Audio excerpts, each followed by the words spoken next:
right now. Hi, everyone. It's really great to see folks. Some folks might not have video capability. We will ask you to come off mute a couple different times during this, but it is Friday,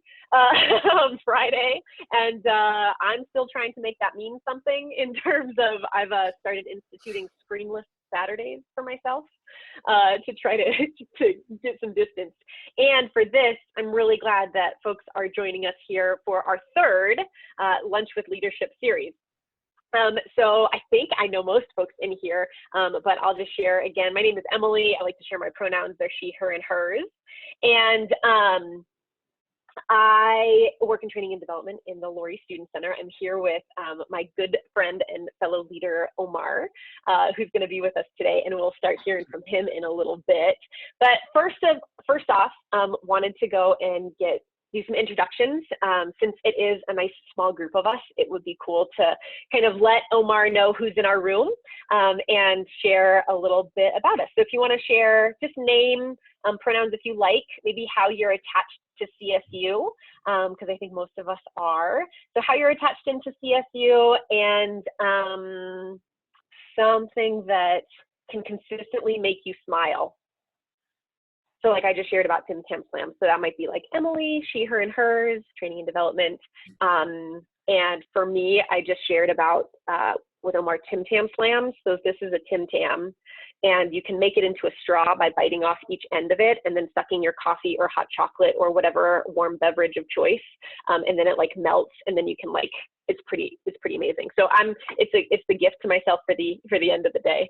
It probably won't make it there, but so something that consistently can make you smile. And then we'll end with Omar and then go into today. So anyone want to go first? Yeah, I could go first. My name is Radhika. I am, my pronouns are she, her, hers, and I work at the Student Resolution Center. Something that, makes me smile. Sunny days. Is it sunny where you are, Radhika, right now? No, I'm in Fort Collins, so it's getting there. I feel like it's trying to pop out, yeah. Yeah, so once the snow is cold, gone, I'll be happy.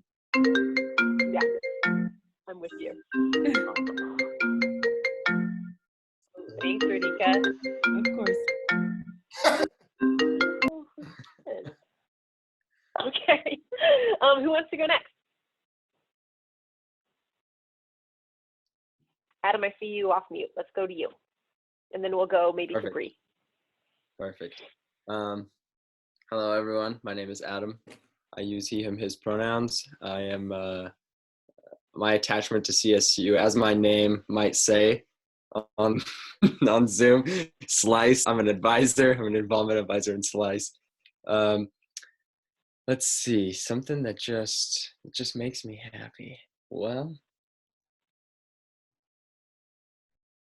I've been playing, my friend and I have been quarantining for like so long now. We're both pretty sure we don't have it. So I been going over to his house to play basketball with him.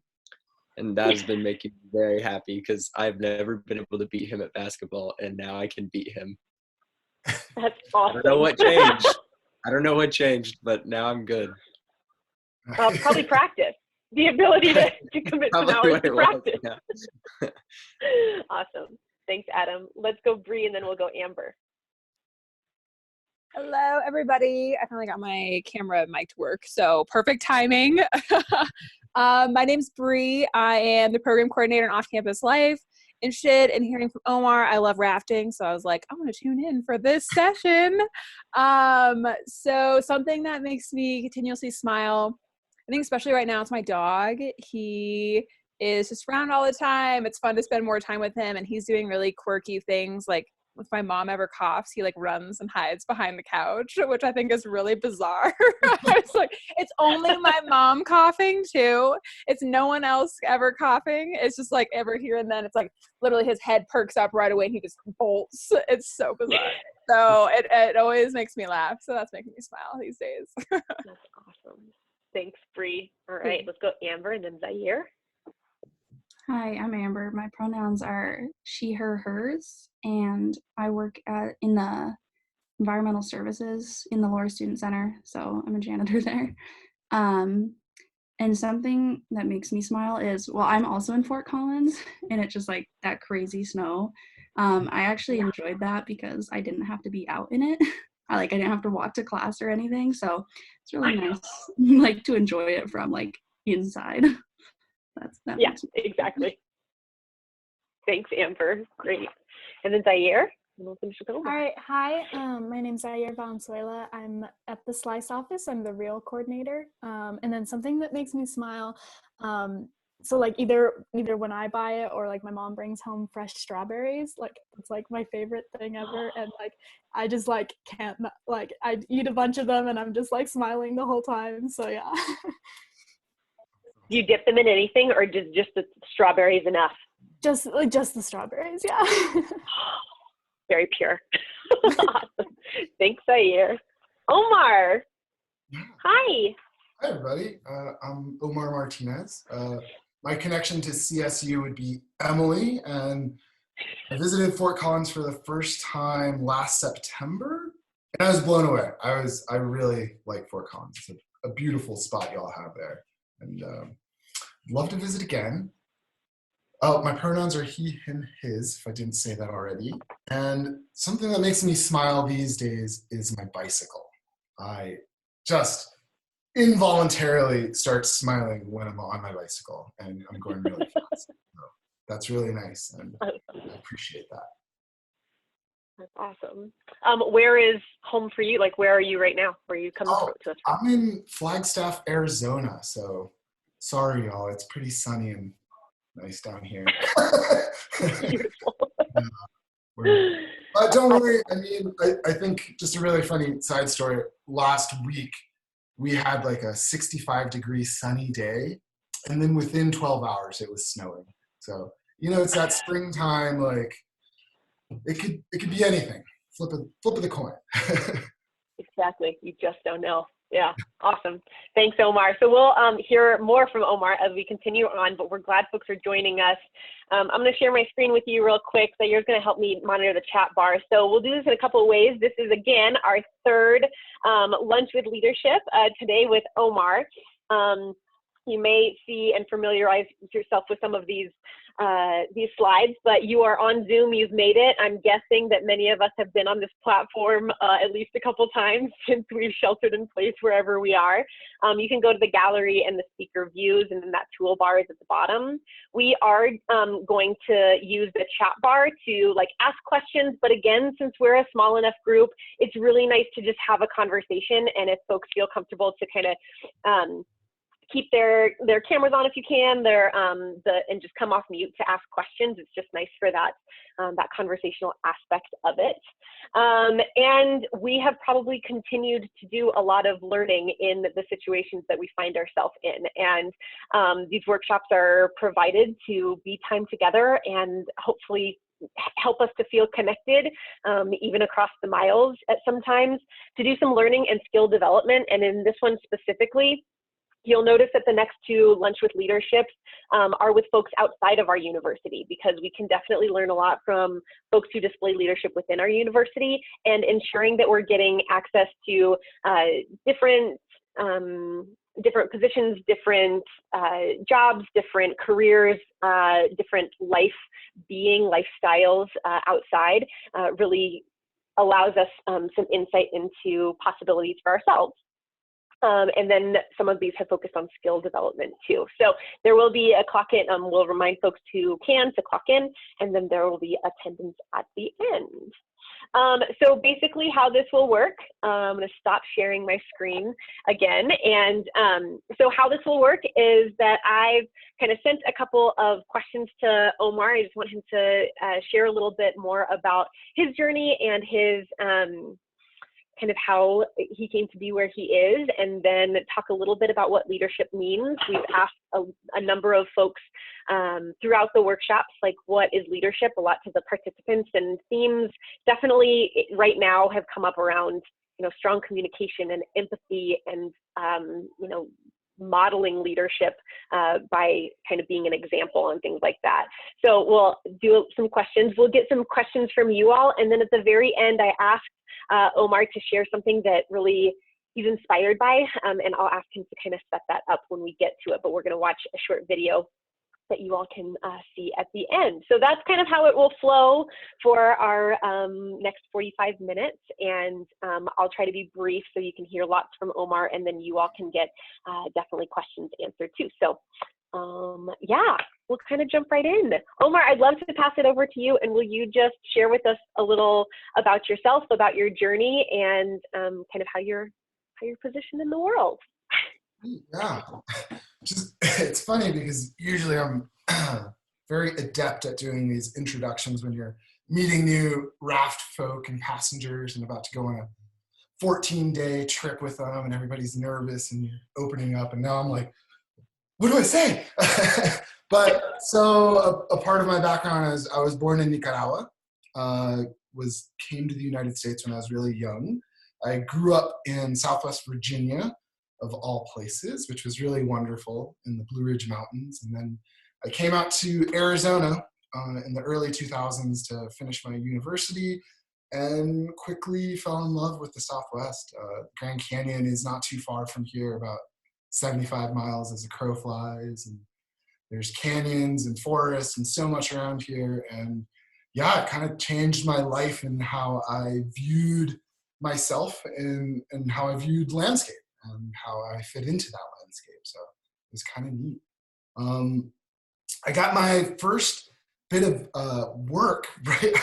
It's funny, right out of the last recession. You know, we had the Great Recession in 2007 and 8 and 9. And that's when I was finishing college trying to look for work. And there was a job offering for a backpacking guide in Grand Canyon, and I jumped on it. And that kind of led me into some other work, which eventually got me onto the Colorado River, where I started being a river guide down here, which is really funny to move to Arizona, one of the most arid states in our union, and be a whitewater raft guide.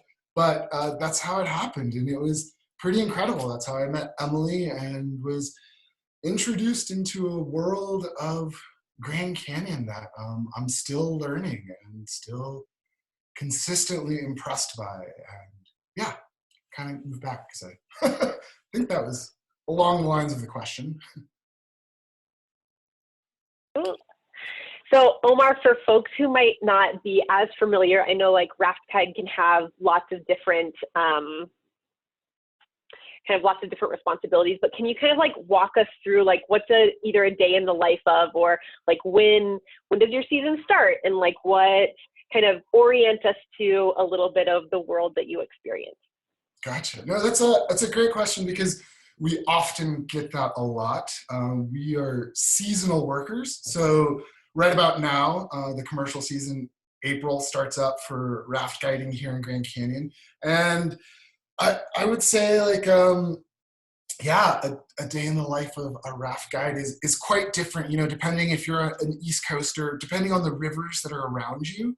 Some guides go out for the day, or they'll go out for a couple days. Some guides, you know, it's quite a different adventure. Grand Canyon is really unique in the sense that when we launch for a trip, it's at a minimum of a week, which is pretty cool. So we'll be gone for upwards of 8 days, and then sometimes up to 16 days. And so that creates such an incredible dynamic with people, particularly strangers. You know, when at first you don't know somebody, and then at the end of this 2 weeks, you know, they're ready to call their grandson Omar. And I'm like, no, I don't need any more grandsons.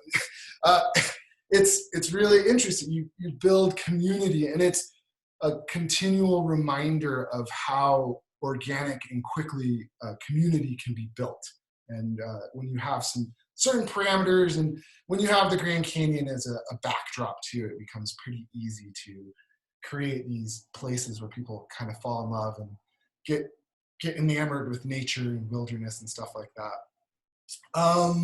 So you're asking more about, sorry, the structure of river guiding and stuff.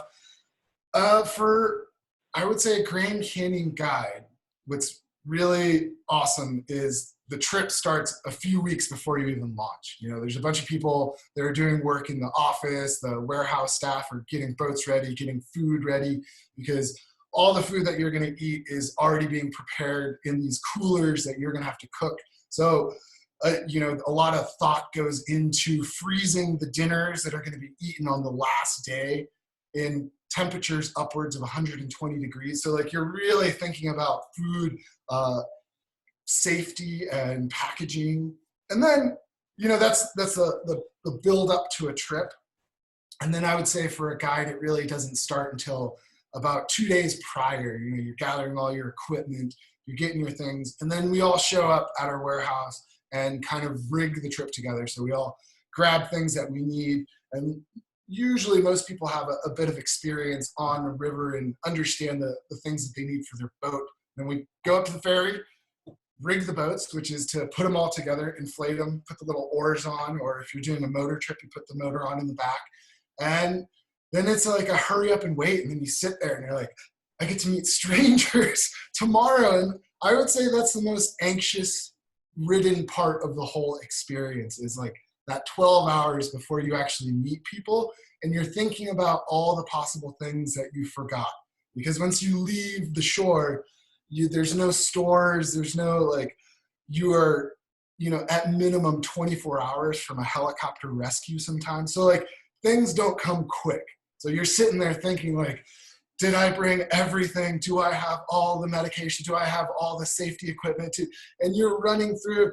And then I think this really beautiful transition happens that you push away, like you meet these strangers, you get them all like super excited and telling about safety stuff, how they should wear their life jackets, where they need to be sitting, how they should be holding on.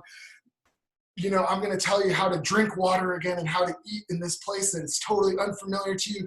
And you push offshore and like everything just slows down and you're in this experience. And like, that's when like the real magic happens, I think, for guides and for people, is that it doesn't matter anymore. Like all that worry and anxiety that you have about the things that you might have forgotten, well, at this point, it's just like you're going literally with the flow.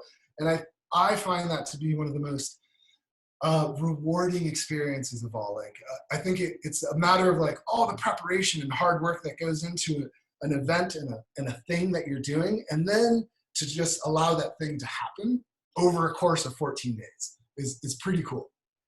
And so that's kind of how I would describe raft guiding. I hope that's a semi-clear picture. Yeah. I think what it also demonstrated, one of the things and qualities that I love about Omar is the beauty of storytelling. And I think that there is a strong culture of oral history and tradition. There's a concept of interp, right? So that folks who are guides in these spaces have to have these just beautiful ways to tell stories and bring us in. And Omar, as you were talking, I'm like there. I'm like, oh, that boat, right? And so giving folks an insight to that has been amazing. I know you've been kind of, because you've been in the community so long, you've also been part of, you don't have to talk long about it, but like you've been a part of other aspects of kind of bettering the community or in different organizations and some nonprofits. And so maybe just quickly, do you want to just talk about other ways that you've been able to impact the community as well? Yeah, totally. And sorry, it always feels a little bit weird to talk about like, yay, Omar doing this. But some projects that I'm pretty excited about that have been started here in Flagstaff and around rivers in general. I think, first of all, rivers are such a wonderful metaphor for life in general. You know, you think about the flow, you think about how pools can become stagnant, how energy becomes stagnant, how life, it plays so well into the idea of rivers, where they come from, where they're going, time and our place on them. So within that thread here in our community, there's different organizations. I'm part of something, well, I was part of an organization called the Whale Foundation that was really based around helping the guides and people that are part of this industry. Because like how I kind of explained, April to October is our time when we're out there, and we have something that we call the hero to zero syndrome. So like when you're out there and you're a guide and people, like you run these big, huge, lava falls, class 4 rapids, and you get through these harrowing experiences and people are just like, this is awesome, this is amazing. And then you get back to town in November and October and people are like, so what do you do for work? And you're like, you don't really go through this whole process of explaining. You're like, oh, I'm a raft guide. And they're like, oh, so you're unemployed. It's this funny experience of, feeling so validated in this place and work that you do. And then when people don't understand that context, it's a little bit difficult. But so with that being said, some of the organizations, they try to spread that joy. So Whale Foundation, they try to take care of a lot of the guides that come off of these trips, and sometimes it's hard. Sometimes people need a little bit of, everybody needs mental health. I think mental health is important for all of us to maintain kind of like general health and well-being of our systems. And so some organizations that we're a part of kind of offer counseling services. They offer scholarships for people that are trying to move on and go to school. And that's kind of cool. That's the kind of structural for guides. And then another really cool thing that I've recently been a part of is the Grand Canyon Youth, which is super cool. It's this organization based out of Flagstaff that really tries to push the experience of wilderness and rivers onto different kids and populations here in Arizona. They used terms like underrepresented populations. They're very much targeting communities that would not generally get the opportunity to come out and experience this. I mean, I think it goes without saying that taking adventure wilderness trips is kind of a bougie thing to do. So when you take it outside of the bouginess, there's a power and a magic to it that I think should be shared with everybody. And I think that's what Grand Canyon Youth is trying to do, is that they get that experience to a lot of kids and stuff. And I'm really proud to be a part of that.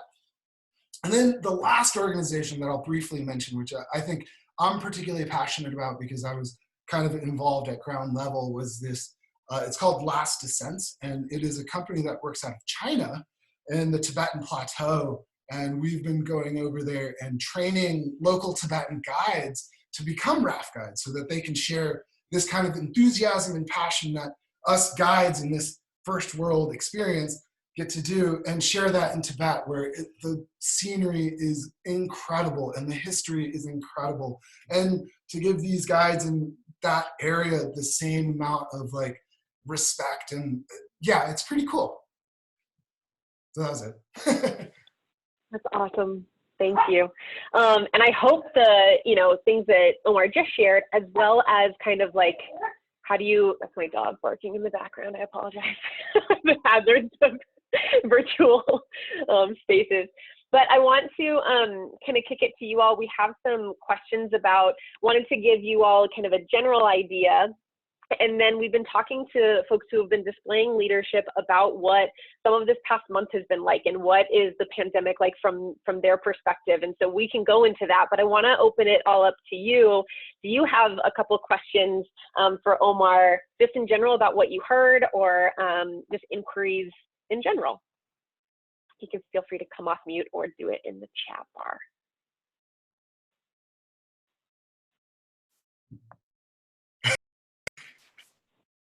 No, it's funny. I mean, yeah, raft guiding is a funny profession. I have a question. I have a million because I'm so fascinated, but I'll start with one. So you mentioned some of the kind of thoughts from other folks outside of the industry during maybe the off season when raft guides end. What do you typically respond that you do during those few months? Because I'm sure that's a common question that you get. I would say that's probably the number one frequently asked question I get. So depending on my mood and disposition, I'll either have like a very comical, joking response. I like to say that I return to the circus, or I go back to doing stuff. But the reality of it is that like there's different work. Right now I'm doing, trying to help out in construction. previously the last descents was actually the season I would head over to just north of Myanmar and be on some river systems over there. And so like I would kind of chase rivers around the world, you know, depending on the season, and that would kind of be fun. But yeah, it's I think another thing that drew me to this idea of guiding is that it's kind of like it's like teaching, you know, you get a summer off, and for us that was the winters. You know, I could very much relate with, I believe it was Amber talking about, you know, enjoying the snow from a distance. For me, being a guide, when the winter came, it meant going to warmer places. It meant seeking that out, and that was so rewarding and so nice. But usually that's the answer. And I think another really unique aspect of Grand Canyon guides in particular is that it's such a huge spectrum.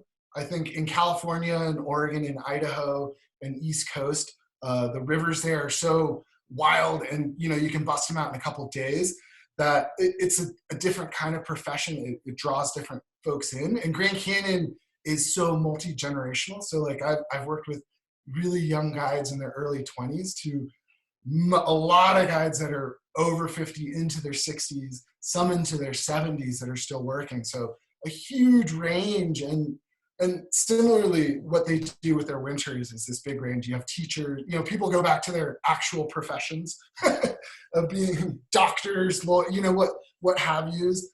I think it's just such a neat thing that sometimes they need to come back to the river. And I'm feeling that a lot right now too. You know, this is one of the first times I haven't been able to be on a river. Like I should be on the river right about now. And I think all of us are experiencing a disruption of our lives. And so that's kind of that's a thing.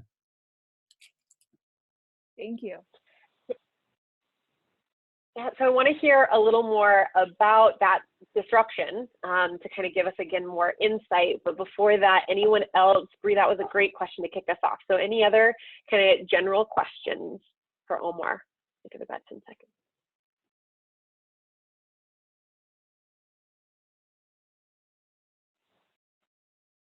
All right. So Omar, you mentioned it's been a bit disruptive. So for folks who might not be familiar, because there have been a lot of lockdowns, regulations, social distancing, all of that, what has the impact on the Grand Canyon community specifically been? Can you tell us a little bit about that?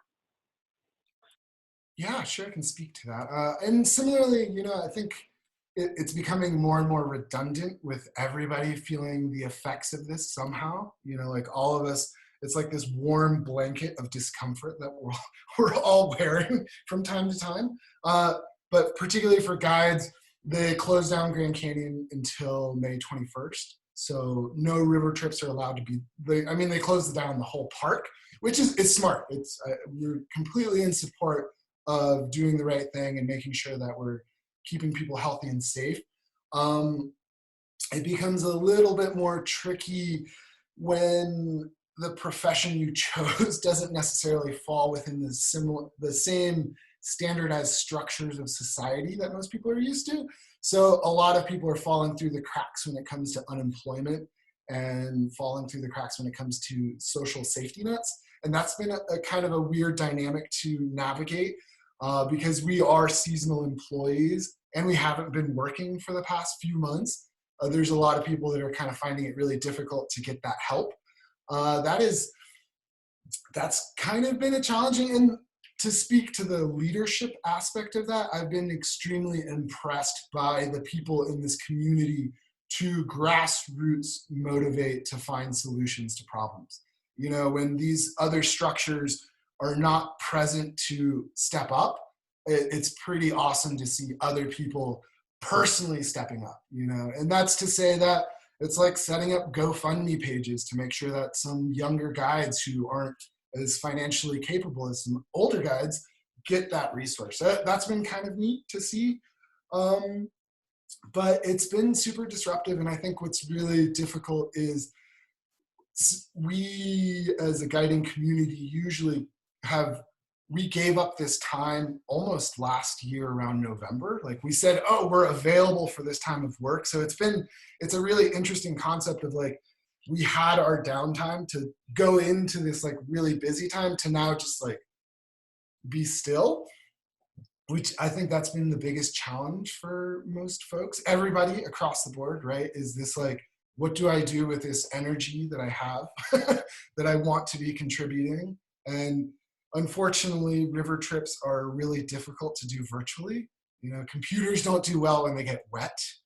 And yeah, we're still trying to figure that one out. Like have a glass of water to throw on yourself, and like, you know, keep your windows open so birds can fly in and, you know, mimic the wilderness aspect of it. But yeah, we're working with that one. And I think that's another, and I'll end it on that. That's the hope and the silver lining is just the creativeness of what we can create, you know, like what we can do as an industry and people to change the dynamic, you know, to flip the script.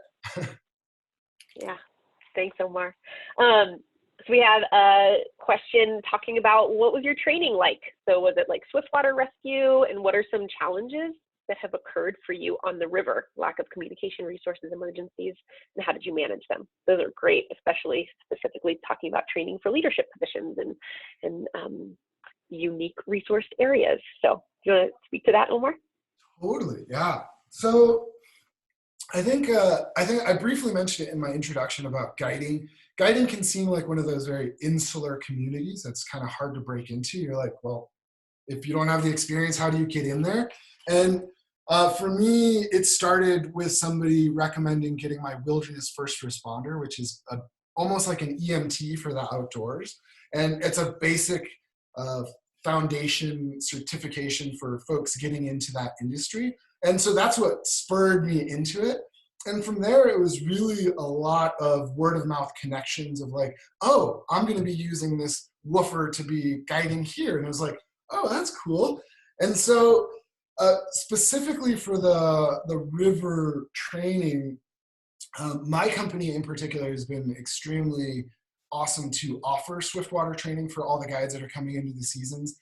And that looks, I mean, the courses vary in what they offer, but a big thing that they're dealing with is the really neat thing about whitewater rafting is the dynamism of what you're doing. So you're taking a boat with people in it and going down a turbulent series of rapids. It's very odd. Like right when you're about to embark doing it, sometimes you're like, why am I doing this? And then at the end of it, it's the joy. So with that being said, the swiftwater and the trainings that come with it is to kind of extrapolate on these 1,000,001 things that can happen.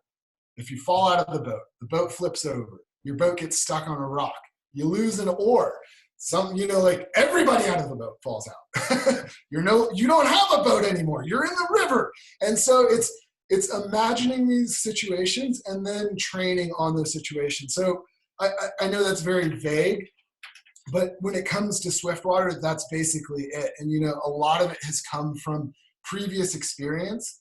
I would say the genesis of whitewater rafting as a commercial industry really got its footing in the 60s and 70s.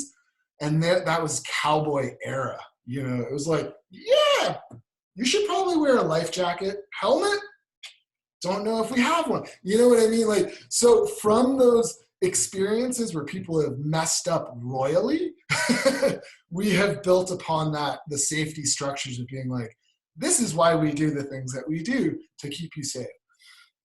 And then to talk about a bit of the challenges, again, this is why I love what I do, is the dynamism, is that every trip, even though you're starting in the same place and going to the end, like any workday, anything that you do, the in-betweens are so varied. And you're almost guaranteed 1 or 2 injuries, maybe an evacuation, probably somebody swimming, at least 3 or 4 mental breakdowns.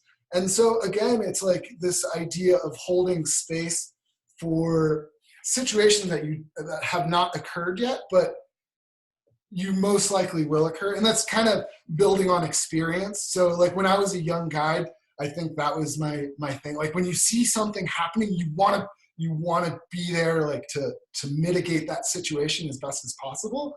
And I think over the years, I've learned that with the river, you go with the flow. And a lot of things kind of work themselves out when it comes, if it's not a medical emergency and it's not like a life-threatening emergency. It's really interesting to see these other dynamisms of social interactions and little things, and playing off that experience.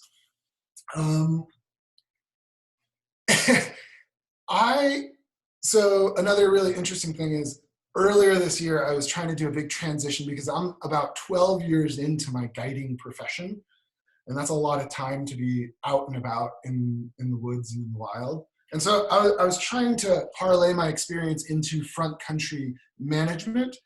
And it was really interesting trying to break down those questions into a resume, like, oh, this is, like replaying through my head all these different scenarios that I've seen, from 37-foot motorboats being stuck in the middle of a river to needing helicopter extraction to flipping boats and narrowly missing, death in certain, like, how do you explain that? And I think it's really, it comes down to communication, and like trusting the people that you work with. Because again, when you go out into these scenarios, you're not just it's not just like me.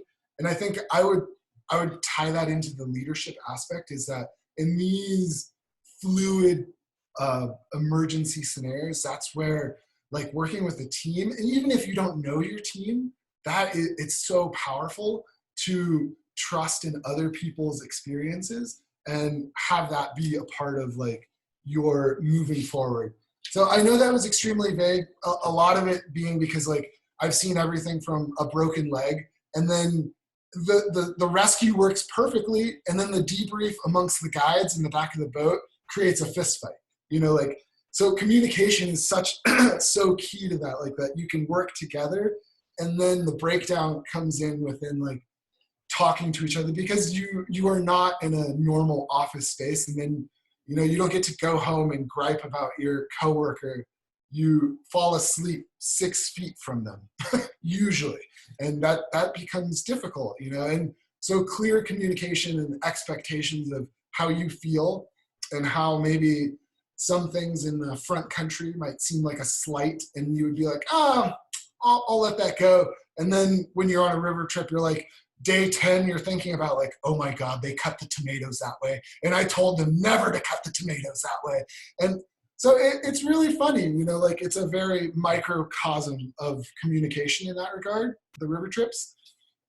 And for me, I think a lot of people would describe my leadership as fluid and changing, shooting from the hip. I know that sounds really weird. I like to build off a lot of the things that I've seen. Like, I'm an avid climber, mountain biker. I've been in these pretty awesome places where I've come out unscathed, and I've seen things where I'm like, man, I probably shouldn't have done that. And I've been really lucky to learn from my experiences in a positive way. And then to bring that to the river experience, it's like, it's kind of rallying and not controlling, but guiding, herding a bunch of cats in a way. And it's a really powerful experience, and I've really enjoyed it.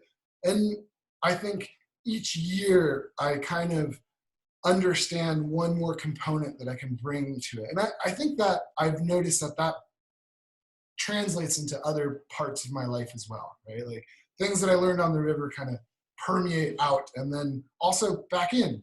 That's the little things that I learned about how to talk to my friends. I use that with passengers, and like things that I know that folks, the interpersonal communications that I know that work for loved ones and family members equally work for strangers. Showing kindness and compassion is an incredible equalizing thing.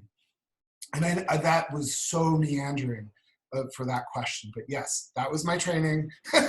Those were some challenges, and that's how I manage my communication style. I have to pop in and tell one of my stories. So Omar and I were on a trip together, and it was a couple seasons ago. And there is, I think, speaking to Omar's reference of go with the flow.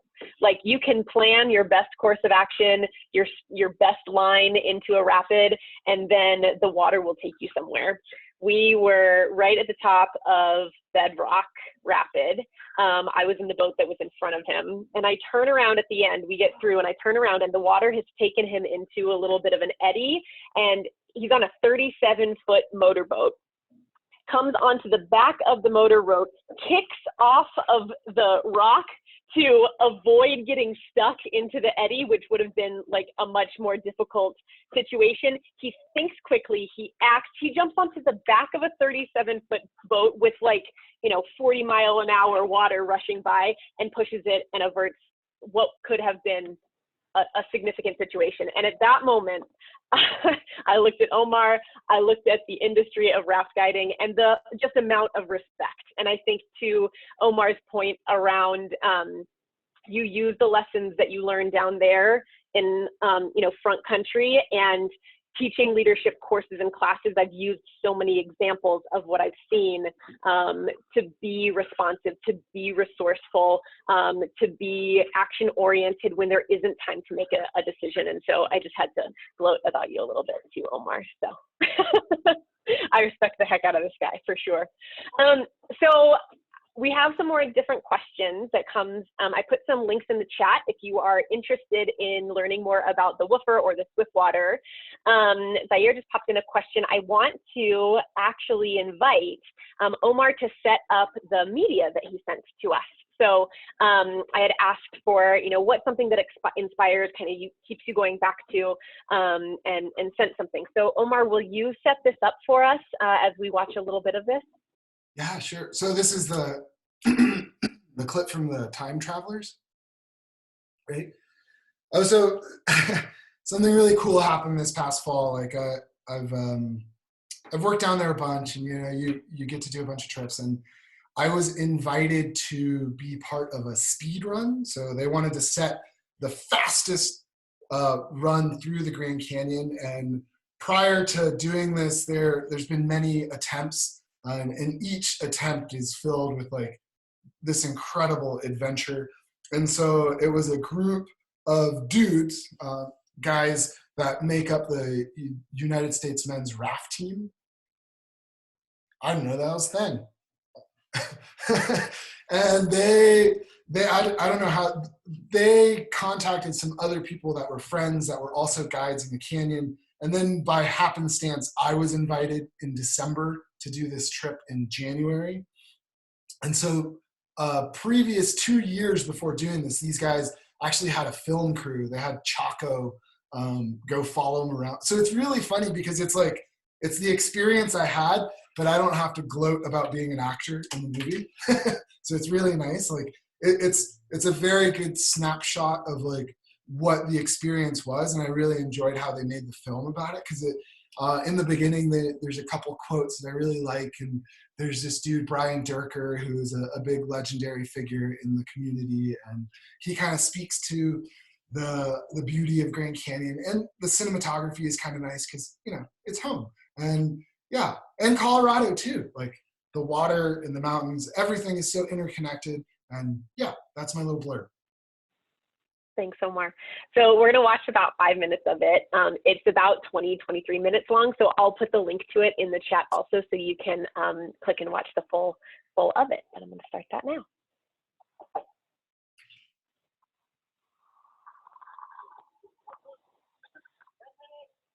Can you hear it? You can hear a little bit. Let me see.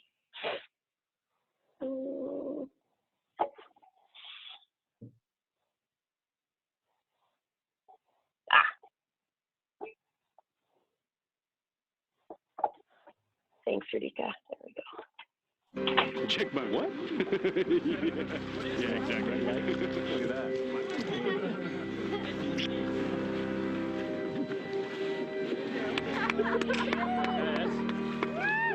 That's like the Millennium Falcon. It is. I have a little quote that I like to share. I think it's a little appropriate here. Did you start the watch? Yeah. There is one elementary truth, the ignorance of which kills countless ideas and splendid plans. That the moment one definitely commits oneself, that providence moves too. Whatever you can do or dream you can do, begin it. Boldness has genius, power, and magic in it. Begin it now.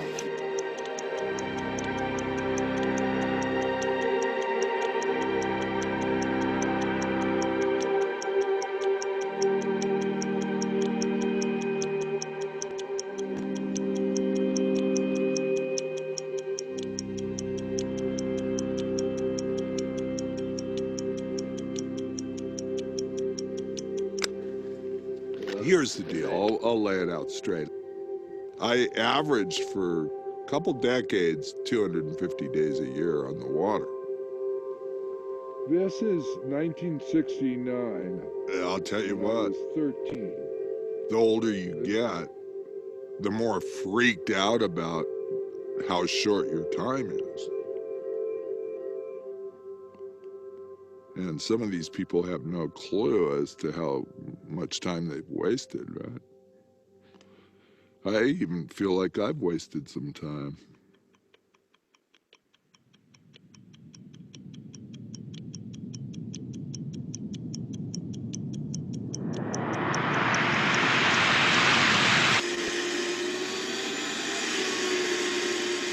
I guess I want to say I think it was all of us. I think we tried to come up with multiple challenges, and I'm turning 40 in 3 weeks. I don't want to feel like I'm on the downside of my life. It's easier to settle later on in life because you have so many things pulling you all over the place. And I want my child to know that her dad never quit on anything. Maybe when I play my guitar, the hair will get out. Totally. I wish that's how things worked. If you just play guitar. You're commuting to work, you're cooking dinner, you're maybe turning the TV on and drinking some beer, and you wake and repeat. And, you know, all of us can use a good dose of inspiration, whether it's athletic inspiration or otherwise. There you go. We've been planning on doing, an outrigger race, an ice canoeing race, multiple other races, and then we just said, well, why not the Grand? Seems like the best option of all of these, and let's just go challenge ourselves like we never have before. And so we're gonna try to go faster than anyone's ever gone through the Grand Canyon.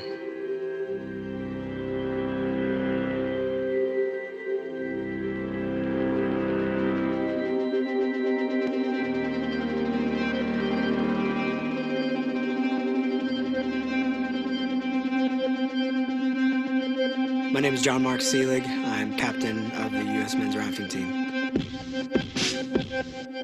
My name is Seth Mason. For this particular adventure that we're setting up, I've been the primary instigator, trying to get all the pieces aligned so that we can actually make this thing happen. My name's Matt Norfleet. I guess mostly my role is I was just to row hard. Kurt Kinsel. I'm the timekeeper, and I think my line was, you guys are crazy, but I'm in for sure.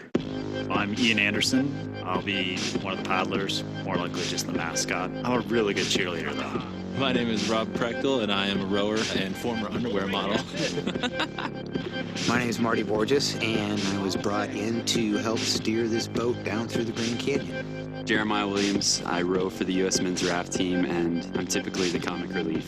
Okay, we're here at Pierce Ferry Rapid. It's gonna be something like, No one laughed. That was the shittiest joke, apparently. This attempt is definitely different. The Emerald Mile had the record forever, but the water was above 80,000 CFS. We were going to be nowhere near that. They also might have tried it, though. No, exactly. Really resents. There was a big debate at the time as far as the way that we approach this, because we're paddlers, we're not oarsmen. Is this how you hold the javelin? Yeah. I guess the final decision was we just need to use oars. We want to be fast, and paddles are not fast. We realized pretty quickly that we needed to get serious about building the boat. So I went home, tore a big sheet of paper off my kid's easel, and stayed up till 11, 12 o'clock at night, kind of drawing out ideas, drawing out tubes. There's no manual on how to design a boat for 8 people that goes fast down big whitewater. People don't tend to do that. If you go in the Grand Canyon, you're going to spend a lot of time, and you want to maximize your beer space.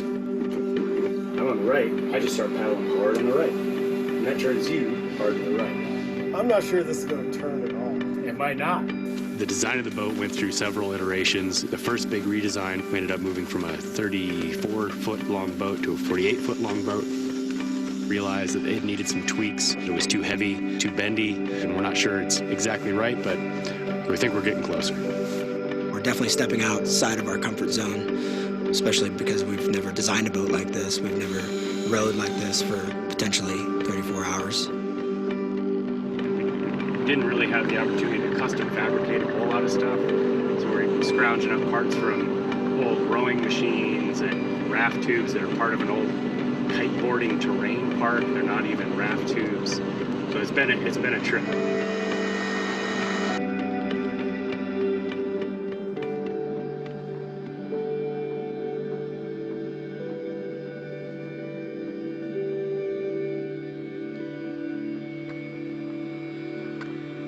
Today we're testing out the raft.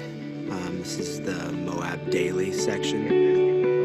So this is Seth's big ass boat. We're gonna try this sucker out. I think this thing's fast. Fuck yeah!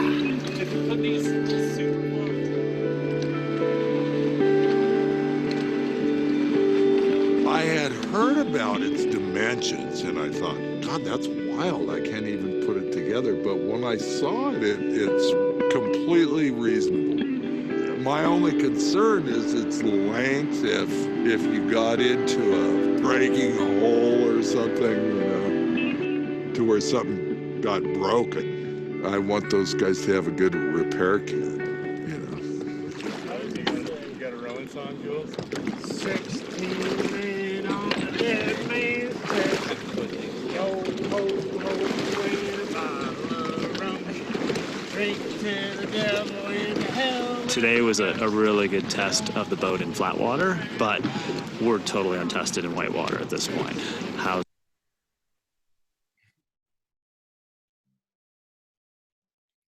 It's funny to watch. I'm like immersed. I want to just keep watching it.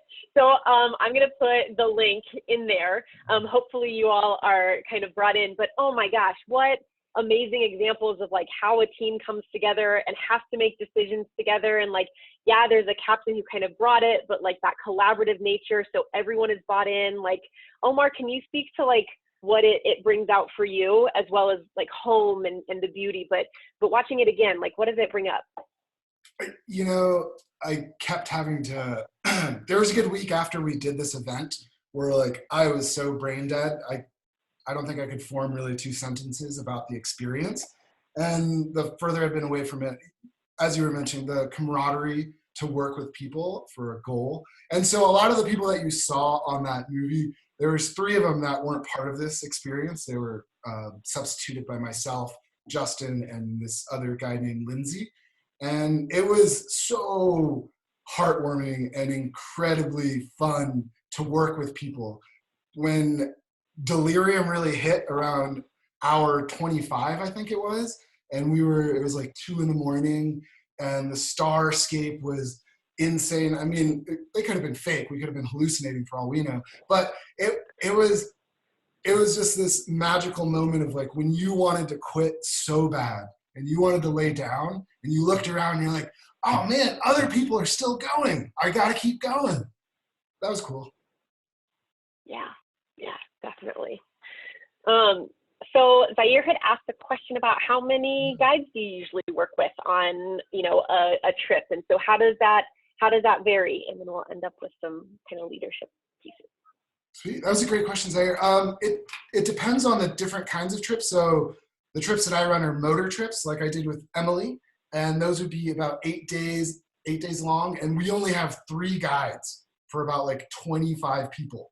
So it's a lot of work. And it's a shorter amount of time.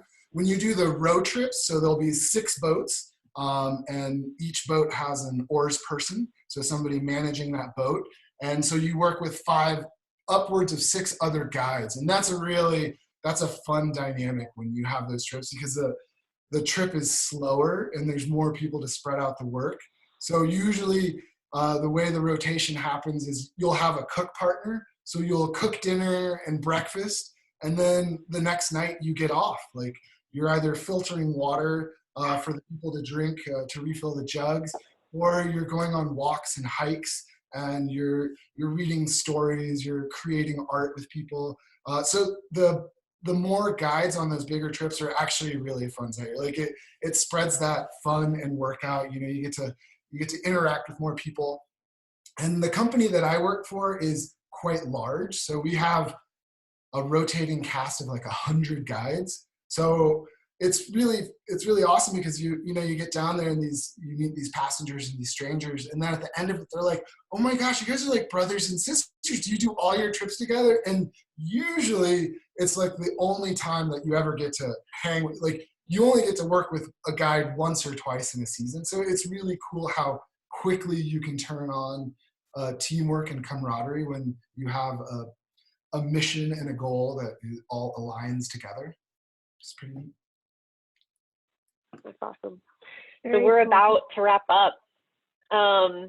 Yeah, sorry, I didn't mean to interrupt you. So I would just love to hear, maybe Omar, what are like 3 or 4 qualities that you think are really important to demonstrate when someone is either in a leadership position or is in a space of influence, even with your friends or your family? Like what are some of those components or qualities that you continue to either demonstrate yourself or you see as being really powerful in demonstrating in others? That's a good question. So I was thinking about this last night coming into this.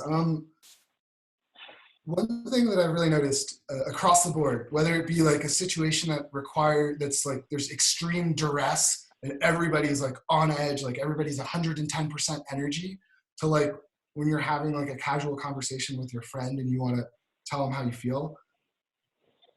Compassion and taking deep breaths is amazing. Like taking a moment to think about what you're going to say and to have humility to the situation is huge. And I've been blown away by when even I'm the trip leader, seeing that from other people and the power that takes. I think the cliche way of saying is like there's true strength is gentle and gentleness, and you know that one very cliche term. But I think what I was the conveying point being that like these situations, when you're trying to command respect, you're trying to get something done, if you come at it with compassionate mindfulness, I've seen mountains move. You know, it's pretty cool in that regard. Another one I would say is the ability to recognize like when it's okay to mess up.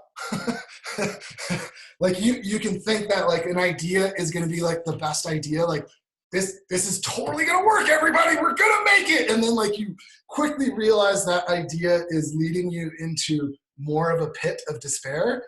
It's okay. That's okay. Like to not like, I think I remember this comes from my young soccer days, but I remember a soccer coach telling me that like the difference between an amateur and a professional is how quickly a professional can get over their mistake.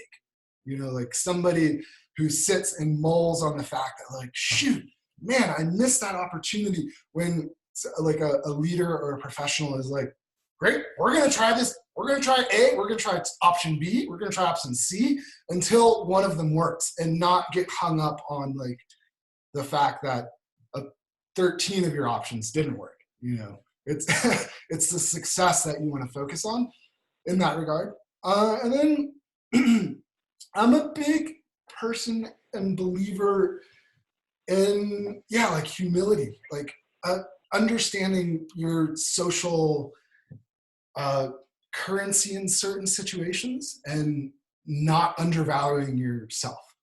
I think that's huge. It's 3. Awesome.